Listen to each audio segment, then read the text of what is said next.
తప్పించుకుంటున్నాం సమస్యల నుంచి. మిత్రమా, నేను నా పిల్లలుగా భావించి తప్పించుకోకండి, తట్టుకోవాలి. సమస్యలను తప్పించుకోవద్దు, అవే తప్పుకోవాలి. మన నుంచి మీరు తట్టుకుని నిలబడితే సమస్య తప్పుకుంటుంది.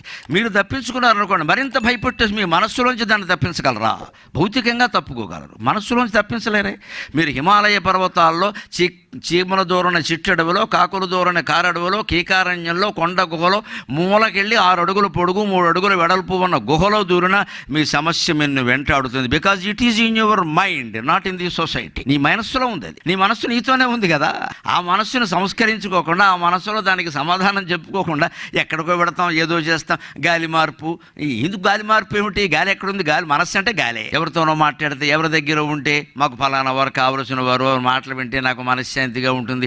వినకపోయినా ఉండాలా? మా మాటలు విన్నావు, మాటలను నీలో నిక్షిప్తం చేసుకో. అక్కడి నుంచి మాటలు నీలోంచి రావాలి, అప్పుడు మనశ్శాంతిగా ఉంటావు.